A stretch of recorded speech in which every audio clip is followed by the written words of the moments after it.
오늘 말씀은 19장 9반을 통해서 6월절 희생양이 되신 예수님, 이런 제목으로 살펴보겠습니다.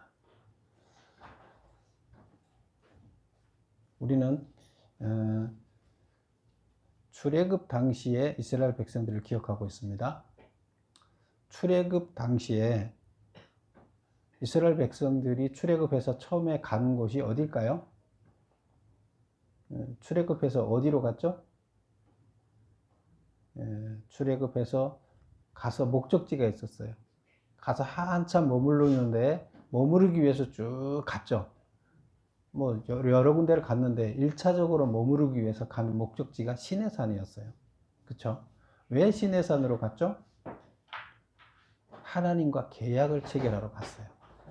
시내산에 도착해서 하나님과 계약을 맺게 됩니다.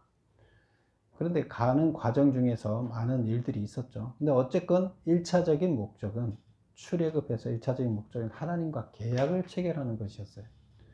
근데 계약을 체결하려면 이스라엘 백성들이 지금 하나님과 만나서 계약을 체결할 만큼 정결한 상태였어요? 그렇지 않았어요?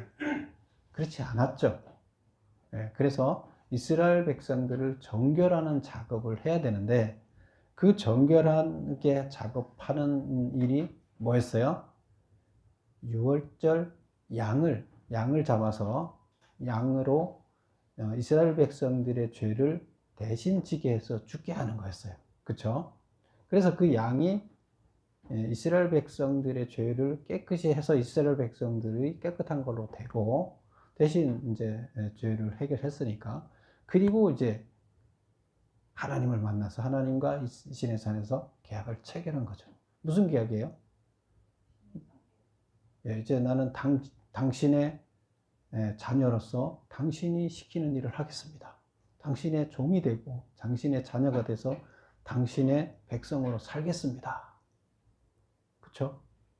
말씀대로 하나님 말씀대로 사는 거죠. 그렇게 이제 계약을 하고, 하나님은 또 무슨 약속을 한 거예요? 나는 내 백성인 너를 내가 지켜주겠다. 그쵸?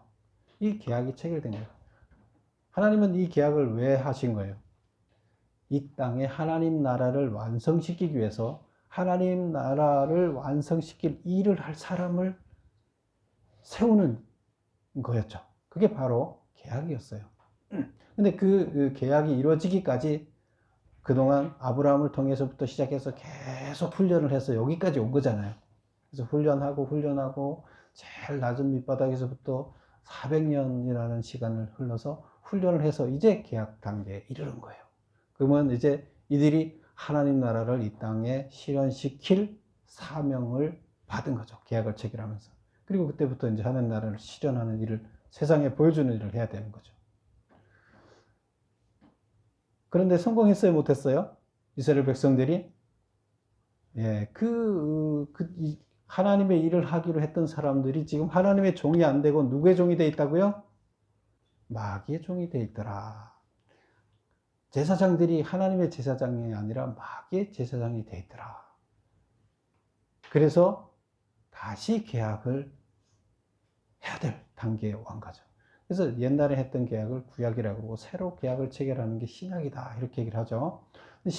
계약을 체결하기 위해서 지금 이스라엘 백성들을 처음에 계약할 때 깨끗하게 했던 작업을 했던 것처럼, 지금 이스라엘 백성들이 마귀의 자식이 돼 있으면 그들을 다시 정결하게 해야 어떻게 되겠어요? 하나님과 계약을 할 수가 있는 거죠. 반복되는 거죠. 그 두 번째, 이스라엘 백성을 정결하게 하는 작업을 해야 되는데, 첫 번째는 양을 잡아서 양이 죄를 대신 지게 했는데, 지금은 누가 그걸 한다는 거예요? 예수님이 6월절 양이 돼서, 마지막 양이 돼서 더 이상 양을 잡지 않고 예수님이 양 대신 인간의 죄를 다 지고 가서 이스라엘 백성들을 정결하게 하고, 그들이 정결해졌기 때문에 하나님과 계약을 체결할 수 있게끔 만들어 놓은 거죠. 그래서 지금 오늘 여기서 지금 요한복음에서는 제목 보면 6월절 희생양이 된 예수님이 지금 무슨 일을 하느냐, 예수님의 죽음이 어떤 의미를 갖고 있는가를 요한복음에서 포커스를 어디다 맞추고 있다고요? 희생양. 계약을 체결하게 하기 위해서 이들을 정결하게 하는 희생양, 죄를 깨끗하게 하는 희생양이 대신 예수님의 모습을 세부적으로 기록하고 있다. 그래서 이 죽음의 의미를 거기다 맞추고 있어요. 요한복음에서는. 뭐 우리가 익히 알고 있는 내용이죠. 그런데 그것을 다시 한번 이렇게 강조를 하고 있어요. 그래서 오늘 보면 거기 그 파란 그 제목은 삭제해야 되는데, 소제목 빌라도 법정에 서시다, 그거는 삭제해야 되는데 제가 삭제가 안 됐어요. 그거는 잘못된 거고요. 지워주세요. 1번을 보면 예수님은 두 강도와 함께 십자가에 못 박히셨다. 십자가형은 어떤 형벌인가? 예수님이 십자가형을 받았다는 것은 어떤 의미가 있는가? 예수님이 이제 십자가에 빌라도 법정에서 재판을 받고 이제 십자가형이 확정이 됐죠. 그래서 십자가에 매달게 되는데, 두 강도와 함께 달렸다 이렇게 했어요. 근데 두 강도는 셋이 같이 십자가형을 받는 거죠. 근데 십자가형이라는 게 어떤 형이에요? 로마 제국의 가장 처참한 처벌 방법이에요. 그렇죠? 가장 무거운 죄예요. 그러면 가장 무겁다는 것은 로마에서 가장 중한 범죄라고 보는 거죠.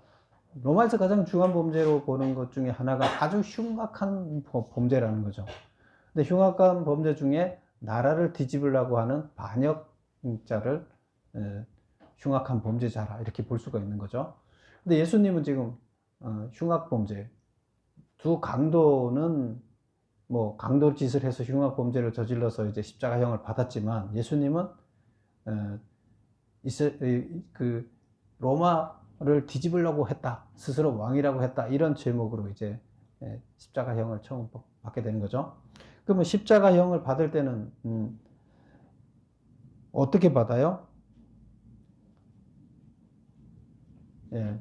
십자가에 매달고 못을 박아서 거기서 죽게 만드는 그런 거죠.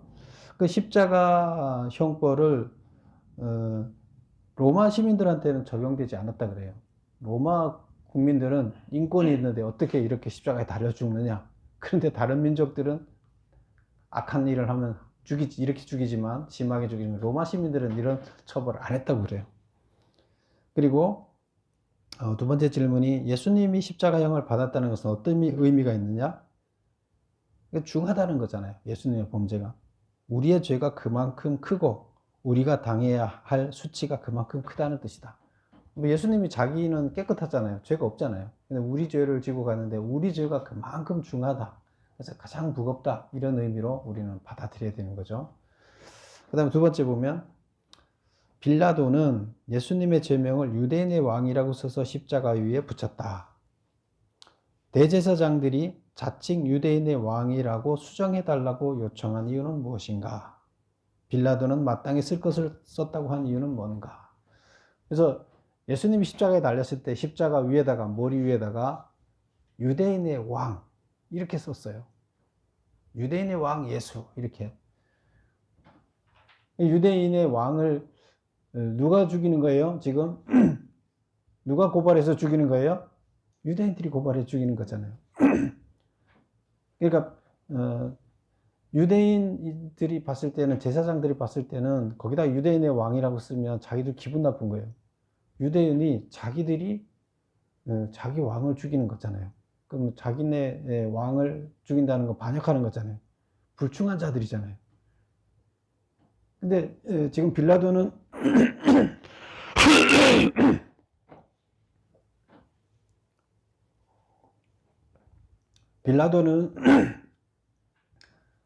유대인들이 왜 예수를 죽이려고 하는지 알고 있었어요? 몰랐어요? 알고 있었죠. 자기네 기득권을 유지하기 위해서, 자기네 기득권을 지키기 위해서 백성들이 다 예수를 왕으로, 자기네 왕으로 모시려고 하니까 안 되겠다. 자기네 기득권을 지키기 위해서 예수를 무슨 이유를 덮어쓰더라도 죽여야 되겠다 하는 것을 누가 알고 있다고요? 빌라도가 알고 있어요. 로마 재판관인 빌라도가 알고 있는 거예요. 그러면 빌라도 입장에서는 대제사장들을 사람같이 볼까요? 이 나쁜 놈들, 속이 시커먼 놈들, 그렇게 보고 있겠죠. 그러면서 비웃는 거죠. 그럼 니네가 스스로 니네 왕을 죽이는 놈이야. 이러면서 거기다 유대인의 왕이라고 이름을 딱 써갖고 붙인 거예요. 그 유대인들, 제사장들은 그거 보면서 기분이 좋겠어요? 안 좋죠. 그러니까 빌라도한테 저거 바꿔주세요. 뭐라고? 자칭 스스로 유대인의 왕이라고 했다고 써주세요. 진짜 유대인의 왕이 아니니까. 뭐 이렇게 이제 얘기를 하는 거죠. 그런데 우리가 지난주에 봤듯이 빌라도는 어떻게 느꼈다 그랬어요? 예수님을 어떻게 느꼈다 그랬어요? 하나님의 아들로 느꼈다 그랬어요. 그리고 이 땅의 왕이 아닌 하나님 나라의 왕이라는 것을 인식을 했다 그랬어요. 그리고 두려워했다 그랬어요. 하나님의 아들이라는 말이 나왔을 때 더 두려워했다고 얘기를 했어요. 그러면 빌라도는 예수님의 정체에 대해서 이미 예수님을 만나서 신문하는 과정에서 깨달았어요. 그래서 이분이 진짜 왕이라는 것을 인식하게 됐어요. 그러면 빌라도가 거기다가 왕이라고 썼을 때는 진짜 왕이니까 왕이라고 쓰기도 했고, 또 한 가지는 유대인들을 비웃기 위해서 쓰는 이런 두 가지 이유가 있는데, 뭐 학자들은 서로 그거가 이게 맞다 저게 맞다 하는데 뭐 두 가지가 다 틀리지는 않을 거예요. 그래서 그런 의미로 이제 비웃기도 하고 참 왕이라고 인정하기도 하는 차원에서 유대인의 왕이라고 쓴 거예요. 그래서 이제 대제사장들이, 유대인들이 뭐 바꿔달라고 그랬잖아요. 저 명패 좀 바꿔주세요. 그랬더니까 아니다, 나는 쓸 것을 썼다. 그런데 빌라도는 그래도 잘못한 게 뭐예요? 진실은 알고 있지만 백성들이 자기를 로마 황제한테 고발해서 자기를 목 자르겠다고 하니까 자기를 지금 그 직책을 못 갖고 있게 하겠다 하니까 어떻게 했어요? 결국에 자기가 하나님의 아들인 걸 알고 예수가 죄가 없는 걸 알지만 백성들의 압박에 못 이겨서 자기도 자기 권력을 지키기 위해서, 자기 자리를 지키기 위해서 결국 예수님을 십자가형을 줬잖아요. 그래서 여기서 보면 빌라도는 메모를 읽어보면 2번의 메모, 예수님을 유대인의 왕이라 인정하며 자신들의 왕을 죽이는 역적이 되어 자신들을 욕되게 하기 때문이다. 이 대제사장들이 명패를 바꿔달라 한 이유는 자기들을 욕되게 하는 거기 때문에 바꿔달라 그런 건데, 그럼 빌라도는 왜 안 바꿔줬느냐? 기독교인들이 자신의 기득권을 지키려고 진짜 왕의 품격을 지니고 죄 없으신 예수님을 죽이려는 사실을 알고 너희는 자신들의 왕을 십자가에 처형하라고 요구하는 어리석은 백성들이다 라고 비웃기 위함이다. 그래서 빌라도의 입장, 그 다음에 대제사장들의 유대인들의 입장을 여기서 우리는 볼 수가 있습니다. 다음 3번 보겠습니다. 예수님 옷에 대한 특별한 기록은 무엇인가? 예수님 옷에 대해서 특별하게 기록하고 있는데요. 23절을 한번 볼까요? 거기 보면 다른 복음서에는 이런 기록이 없어요. 군인들이 예수를 십자가에 못 박고 그의 옷을 취하여 네 깃에 각각 나눠 한 깃을 얻고 네 조각으로 나눠서 한 조각씩 가졌다는 거예요. 그 다음에 속옷도 취하니 속옷도 베껴서 자기네들이 갖고 갔다는 거예요. 근데 그 속옷은 호지 아니하고, 호다는 것은 꼬맸다는 거예요. 호지 아니하고 위에서부터 통으로 짠 것이라. 그래서 꼬매지 않고 아예 그냥 통으로 몸에 맞게끔 짠 이런 속옷이다, 이런 뜻이에요. 근데 다른 기록에는, 다른 복음서에는 이런 기록이 없어요. 네 개로 나눴다는 기록도 없고 속옷이 통 속옷이라는 이런 것도 없어요. 이게 이제 특이한 거죠. 그런데 24절 보면 군인들이 서로 말하다 이것을 찢지 말고 누가 얻나 제비 뽑자 하니, 그래서 제비를 뽑아서 이거 자르면 속옷을 못 쓰게 되잖아요. 그러니까 그거는 제비 뽑아서 누가 갖고 갔겠죠. 3번에 예수님의 옷에 대한 특별한 기록은 무엇인가? 옷을 네 깃으로 나눴다. 그래서 처형 집행자가 4명이었음을 말한다. 4명이서 이때 당시에는 그 사형수의 옷들을 처형하는 사람들이 나눠 가졌어요. 근데 4명이 나눠 가졌다는 것을 보면 이때는 뭐 옷이 귀한 거니까 사형수의 옷을 지네가 갖고 가는 거죠.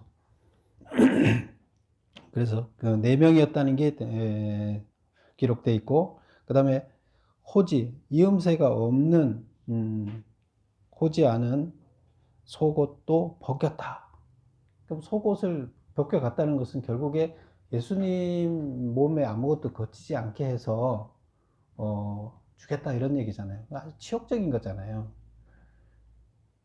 그것도 종교 지도자의 그 치부를 다 드러내는 아주 치욕적인 거잖아요. 그래서 아주 그 치욕적인 모습으로 십자가에 달리셨다. 근데 그 치욕은 결국에 우리의 치욕인 거죠. 우리의 치욕이 예수님 대신 지고 갔으니까 우리가 그만큼 치욕적인 삶을, 죄를 졌다. 이제 이렇게 보면 되는 거죠. 4번 보겠습니다. 십자가 사형장에 함께 있었던 여인들은 누군가? 예수님은 어머니를 누구에게 맡기셨느냐? 25절에 보면 이렇게 나와 있습니다. 예수의 곁에, 십자가 곁에는 그의 어머니, 마리아죠. 이모와 글로바의 아내 마리아와 막달라 마리아가 섰는지라. 뭐, 다 마리아예요. 그래서 4사람의 여인이 거기 있었다. 물론 뭐 더 있었는지는 모르겠어요. 근데 다른 복음서하고 틀리게 이제 조금 차이가 있는데요. 이제 대체적으로 이 여인들은 갈릴리에서부터 계속 예수님을 추종해오는 여인들이었어요. 그런데 여기 보면 어머니는 마리아잖아요, 원래. 그 다음에 사랑하는 그 이모와 글로바의 아내 마리아와 막달라 마리아. 여기서 막달라 마리아는 우리가 알죠. 막달라 마리아는 알고 있는데, 귀신 들렸다가 귀신으로 해방됐던 감사하는 그 막달라 마리아고, 그 다음에 여기서 이모라는 것은, 이모가 누구나 하면 요한의 어머니예요. 요한이 누구예요? 세례 요한 말고요. 지금 제자 요한 있잖아요. 지금 여기 사도 요한 있잖아요. 사도 요한의 어머니가 이모예요. 그래서 예수님의 이모인데 친척간이에요. 예. 그래서 우리는 여기서 그걸 이모라고 하는 것에서 그걸 볼 수가 있어요. 그러면 결국에 예수님이 형제가 있었어요, 없었어요? 여러 명이 있었어요. 예수님 형제가. 그런데 왜 동생들한테 어머니를 안 맡기고 예수님이 장남이었죠? 왜 이 사도 요한한테 어머니를 맡겼을까요? 잘은 모르지만 동생들은 자기의 뜻을 잘 몰라요. 그런데 지금 이 요한은, 제자 요한은 친척이기도 하지만 원래부터 세례 요한의 제자였다가 또 다시 예수님의 제자로 와서 수제자가 되겠다고 하는 그런 자였어요. 그래서 베드로하고 서로 자기가 수제자라고 다투던 자였어요. 그만큼 열심을 갖고 하나님을 섬기고 하나님의 뜻을 찾고자 했던 자 중에 한 사람이에요, 사도 요한이. 근데 지금 이 현장에 제자들 중에 사도 요한이 그 자리에 있었다는 거예요. 지금 본인이 그 자리에 있었음을 기록하고 있는 거고, 십자가 형장에. 그리고 그 자리에서 제자인 자기가 있을 때, 거기 지키고 있었을 때 다른 형제들한테 맡기지 않고 어머니를 자기한테 맡겼고, 자기가 어머니를 끝까지 봉양했다, 이런 얘기를 여기서 기록하고 있어요. 특이하죠. 그래서 예수님의 뜻을 잘 이해하고 하나님의 뜻대로 사는 제자한테 자기 어머니를 맡겼다, 이런 게 좀 특이합니다. 그 다음에 그래서 그 4번 메모 2번에 보면 예수님은 어머니를 누구에게 맡겼는가? 자신을 이해하지 못하는 동생이 한테 맡기지 않고 요한에게 위탁했다. 5번 예수님이 쓸개탄 포도주를 마시지 않은 이유는 무엇인가? 다 이루었다의 목적은 무엇인가? 그래서 너무 고통스럽잖아요. 이 십자가에다가 십자가형을 할 때는 이렇게 못을 사람을 묶어요. 묶는데 떨어지지 않게 일단 그냥 십자가에 매달라 그러면 몸만 박는다 그러면 떨어질 거 아니에요. 떨어지지 않게 몸을 십자가에다 묶어요. 묶는데 팔을 이렇게 양쪽에 묶고 팔을 양쪽 손에다 못을 박죠. 뭐 2개 박았죠. 또 하나의 못은 어디 박아요? 여기 나머지 중간은 묶죠. 끈으로 묶는데 발 2개를 모아서 이렇게 포개서 그 나무에다 박습니다. 그래서 3개의 못이죠. 예수님 박을 때 2손과 2발을 포개서 이렇게 박은 3개의 못을 가지고 예수님 십자가에 박은 거죠. 근데 이게 죽을 때 십자가에 박아 죽을 때 되면 이 엄청 이게 힘들 거 아니에요. 손도 힘들고 그래서 그냥 손이 찢어지니까 만약 이 몸을 체중을 뭐 묶는다 하더라도 이 손으로 지탱하지 못하니까 발에 발판을 이렇게 놓습니다. 발로 얹어서 몸을 지탱하게끔 앞으로 떨어지지 않게는 매지만 체중이 밑으로 밀리잖아요. 그래서 밑으로 밀리지 않게 하기 위해서 발을 이렇게 딛고 설 수 있는 발판을 대주는 거죠. 그리고 그 위에 발을 놓고 하는데 만약에 힘이 빠지면 사람이 죽으면 발에 힘이 안 들어가겠죠. 그러면 축 처지겠죠. 그래서 이 사람이 안 죽으면 죽게 하려면 어떻게 하면 될까요? 십자가에 달렸어. 그런데 빨리 죽여야 돼. 안 죽어. 그럼 어떻게 해야 돼요? 나름 껌껌해지고 빨리 치워야 되는데 어떻게 해야 돼요? 빨리 죽이는 방법이 다리를 부러뜨려서 다리로 이 몸의 체중을 유지하지 못하게 하는 거예요. 그럼 다리를 부러뜨리면 뼈를 부러뜨리면 다리가 축 처지겠죠. 받치고 있던 것이. 그러면 몸이 처지면서 팔이 처지고 숨을 못 쉬게끔 이게 되는 거죠. 그래서 십자가형이 됐는데 지금 밤이 껌껌해서 이 시체를 치워야 되는데 유대인들은 시체를 어둡기 전에 치워야 됐어요. 근데 이 치워야 되는데 못 치우면 안 되니까 그럴 때는 다리를 부러뜨려서 빨리 죽게끔 만드는 거예요. 이게 이제 십자가형에서 빨리 죽게 만드는 방법입니다. 근데 여기 예수님이 쓸개 탄 포도주를 마시지 않는 이유는 그래서 너무 고통스러워하니까 아직 살아있으니까 고통스러워하는 거죠. 그래 고통스러워하니까 그 고통을 잊게끔 마약 성분이 들어가 있는 이제 쓸개탄 즙을 주면 이렇게 그게 진정 효과가 있어서 고통을 좀 잃는다고 해요. 그래서 그걸 줬어요. 근데 예수님이 입에 대드는데 예수님이 마셨어요? 안 마셨어요? 안 마셨어요. 왜 안 마셨느냐? 메모를 보겠습니다.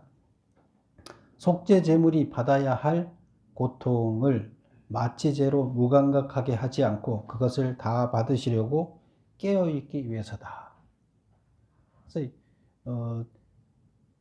고통을 자기가 인간의 죄를 대신 지고 가려면 그 고통을 자기가 다 받아내야 돼요.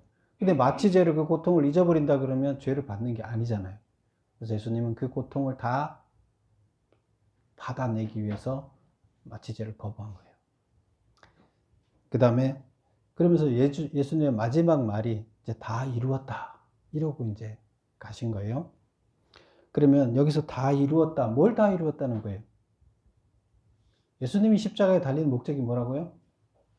요한은 뭘 목표를 하고 있다고요? 무슨 말을 강조하고 있다고요?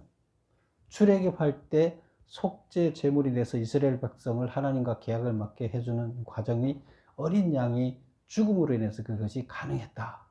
예수님이 죽는 모습을 보면서 요한은 그것을 어떻게 기록하고 있다고요? 다시 재계약을 해야 되는데 출애굽할 때 당시처럼 이스라엘 백성들이 마귀의 자식에 대해서 더럽혀져 있어서 깨끗하게 정결 작업을 해야 하나님과 계약을 맺을 수 있으니까 그 죄를 대신 지고 죽어서 깨끗하게 하는 작업, 희생양으로 지금 죽으시고 있다. 유월절 희생양과 똑같이 예수님이 마지막 희생양으로 십자가형을 당하고 있다고 이렇게 기록하고 있다는 겁니다. 그래서 뭘 완성했다는 거예요? 그러면 예수님이 완성했다는 건 계약 체결을 완성하게끔 했다는 거예요. 그래서 성경 말씀 즉 새로운 계약을 완성했다는, 자기가 죽음으로 인해서 일단 계약, 하나님을 만날 수 있고 계약할 수 있는 길을 열었기 때문에 계약이 완성됐다 이렇게 기록하고 있다. 6번 보겠습니다. 예수님의 다리를 꺾지 않는 이유는 무엇인가? 예수님의 다리를 꺾지 않은 이유. 왜 요한복음은 예수께서 뼈가 꺾이지 않고 돌아가신 것에 큰 의미를 부여하고 있는가? 우리 그 출애굽할 때 유월절 어린 양을 먹을 때 거기에서 지켜야 할 규정이 있었어요. 그 중에 하나가 절대로 양을 잡을 때 뼈를 다치지 않게 해라. 뼈를 그대로 보존해서 양을 잡아 먹되 양의 뼈를 다치지 않게 하라는 게 지침이었어요. 근데 왜 그런지 잘 몰랐어요. 근데 신약에 와서 이제 보면서 예수님의 뼈가 부러지지 않았다는 것을 보면서 그때 그 희생양과 이 희생양이 같은 희생양으로 봤을 때 그때 죽었던 그 어린 양이 곧 예수님이었기 때문이에요. 그래서 죄를 지고 가는 예수님이었기 때문에 의인화해서 그 양들의 뼈를, 양을 잡아먹을 때 뼈를 절대로 부러뜨리지 않고 잡아먹도록 해라 했던 거예요. 그래서 지금 예수님이 십자가에서 돌아가셨을 때 여기서 그래서 뼈를 다치지 않았다는 것을 여기를 기록을 하고 있어요. 자, 보겠습니다. 메모 1번. 안식일 전에 십자가에 달린 사람이 죽지 않았다면 그 사람의 다리를 부러뜨려 죽이는 것이 관례였다. 왜요? 왜 그랬다 그랬어요? 왜? 그 유대인들은 날이 어둡기 전에 십자가에 달렸다는 것 자체가 하나님이 하나님한테 제일 나무에 달아서 매달아서 죽이는 형이 가장 무서운 형이에요. 이스라엘 백성들은. 왜 나무에 달아서 죽였을까요? 나쁜 짓을 해서 다른 사람들이 보도록 나무에 매다는 거예요. 절대 이런 짓을 하면 안 된다. 이 사람 같이 살면 안 된다 하는 것을 이 사람을 죽여서 나무에 매달아서 모든 사람들한테 경각심을 주도록 구약에 나와 있어요. 그래서 나무에 매달린 것은 가장 큰 중범죄를 저지른 자만이 나무에 매달려 죽는 거예요. 그 로마의 지금 십자가는 나무잖아요. 나무에 매달려 죽는 것은. 그래서 이것도 로마에서 가장 큰 그 중범죄를 다루는 형인데 나무에 매달려 죽었잖아요. 그럼 이 사람을 하나님 나라에서는 이 이스라엘 백성들은 밤이 되기 전에 사람들을 거룩하게 만들어야 돼요. 그래서 그날에 있었던 죄악들을 밤이 돼서 다 없애야 돼요. 그래야 새로운 날이 언제 시작돼요? 이스라엘은 하루의 시작이 어두워질 때부터 시작하는 거예요.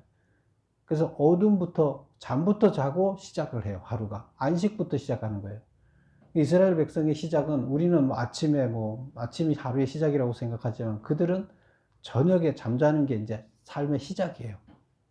근데 잠을 시작을 하는데 거기에서 죄에 매달린 그것을 하면 안 된다. 깨끗하게 하고 해야 된다. 그래서 다 어둡기 전에 처리를 하지 않으면 안 돼요.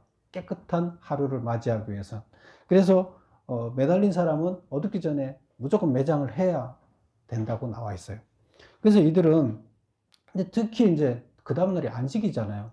그러니까 안식일 날인데 매달려 있으면 큰일 나는 거예요. 이들은 안식일 날은 거룩한 날이어야 되는데 안식일이 시작되는 날에 예수님이 매달려 있다 그러면 이게 말이 안 되는 거죠. 강도도 마찬가지고. 그래서 이것을 없애야 되는데, 그러면 여기 보면 안식일에 십자가에 달린 사람이 죽지 않았다면 안식일 전에 어떻게 해야 돼요? 죽여야 되는 거예요. 그럼 어떻게 전에 죽이려면 어떻게 죽인다고요? 다리를 부러뜨려서 죽여야 돼요. 안식일 전에 십자가에 달린 사람이 죽지 않았다면 그 사람의 다리를 부러뜨려 죽이는 것이 관례였다. 예수님 좌우 죄수들을 그렇게 죽였으나 예수님은 이미 돌아가셨기 때문에 다리를 꺾지 않았다. 셋이 같이 달렸는데 예수님은 6시간 만에 돌아가셨죠. 그래서 3시간인가 6시간인가 일찍 돌아가셨죠. 그래서 다리를 안 꺾어도 되는 거예요. 와서 보니까 돌아가셨어. 다른 사람은 살아있어. 그러니까 다리를 꺾어서 죽인 거고, 예수님은 이미 죽으셨기 때문에 죽은 것을 확인하면 돼요. 확인하는 방법은 뭐예요? 창으로 옆구리를 찔러서 이 사람이 아프다고 고통을 하는지를 찔러보는 거예요. 찔러봤는데 피만 나오고 고통의 소리가 없어요. 죽은 사람은 소리를 내지 않죠. 그래서 죽은 걸 확인하기 위해서 창으로 옆구리를 찔렀어요. 근데 피가 쫙 쏟아졌어요. 그 피는 양한테 피를 잡을 때 피를 뽑아서 그것을 제단에 뿌렸어요. 그래서 예수님 옆구리에서 나온 피는 양의 피를 뽑아내는 것과 같은 피, 창으로 뽑힌 거고, 뼈를 꺾지 않는 것은 유월절 희생양을 먹을 때 뼈를 부러뜨리지 말라 한 것이다. 그래서 이 예수님과 어린 양이 동일하다는 것을 여기서 굉장히 강조를 하기 위해서 이 뼈 이야기를 하고 피 흘리는 이야기를 이렇게 기록하고 있습니다.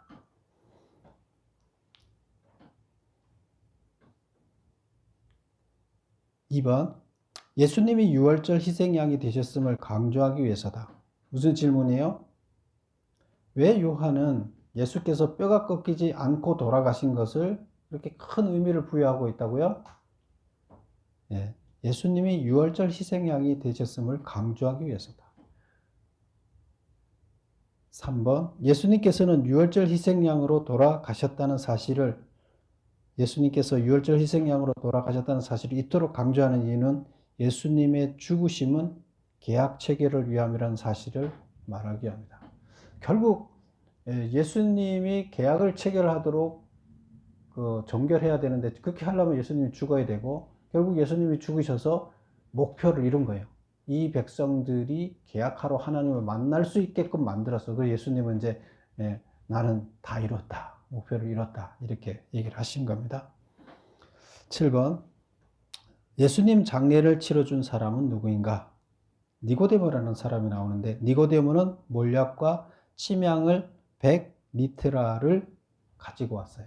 이 100리트라라는 것은 34kg가 되는 건데요. 이게 향유가 34kg면 가격이 엄청 나간다 그래요. 그래서 이것은 왕을 염을 할 때 드리는, 그 나라에서 왕을 염할 때 드리는 양이 34kg래요. 그것을 그대로 누가 갖고 왔다고요? 니고데모가 누군지 알죠? 내가 다시 중생하려면 어떻게 해야 됩니까? 구원받으려면 어떻게 살아야 됩니까? 그렇게 물어봤던 사람이죠. 그 사람이, 이 사람은 그 직책은 뭐라 그랬어요? 국회의원이라 그랬죠. 공회. 통치 관리자예요. 국가 정부 요원이에요. 정부의 중요한 인물이죠. 그 다음에 요셉이라는 아리마대 요셉도 나오죠. 요셉도 공회원이에요. 둘 다 공회원이에요. 그러면 사실은 그 대통령이 그 국가 차원에서 반역죄로 예수님을 처벌했는데 그 밑에 국가의 어떤 장관급 되는 사람들이, 국회의원이나 장관급 되는 사람들이 정부에서 한 반역자를 가서 잘 이렇게 해준다는 것은 눈 밖에 날 일이죠. 그런데 이 사람들은 했습니다. 그래서 니고데모가 왕의 정결 작업을 하는, 왕의 장례를 치를 때 하는 것만큼의 양을 가지고 가서 왕 대우를 하면서 염을 해드렸다. 그 다음에 아리마대 요셉은 자신의 새 돌무덤을 내드렸다. 이 사람도 좀 부자예요. 그런데 자기 이 집에서 쓰려고 무덤을 새로 딱 만들어 놓은 그것을 예수님한테 드린 거죠. 그리고 이제 그 자리에 몇 명의 여인들이 참석하여서 오해를 하면서 지켜봤다. 왕이신 예수님의 장례는 이처럼 왕의 장례식에 준하여 치러졌다. 예수님은 가장 낮은 곳에서 섬기는 왕, 버림받은 죄인들과 계약을 맺기 위해 대신 죽으신 왕. 그래서 왕은 왕인데 섬기는 왕이었고 대신 죽는 왕이셨다. 예수님은 새 계약을 통해 이 땅에 하나님 나라를 실현하려 오셨으며 세상에 보이지 않게 임하여 있는 하나님 나라의 왕이시다. 예수님은 왕이셨어요. 무슨 나라의 왕이야라고요? 하나님 나라의 왕인데 이 세상에 있는 통치 체제, 어떤 구조적으로 우리 눈에 띄는 그런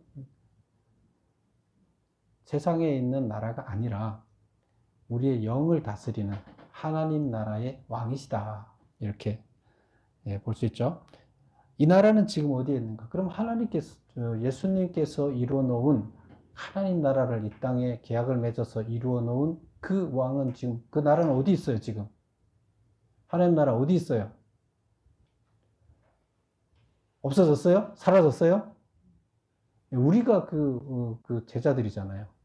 그 일을, 하나님 나라를 만들어 가야 할 계약을 체결한 신약의 제자들이잖아요. 그래서 교회에 있어요. 그 나라는 지금 어디 있느냐? 계약 공동체 안에 있는 거예요. 하나님 나라는 계약 공동체 안에 있어요. 교회가 곧 계약 공동체여야 한다.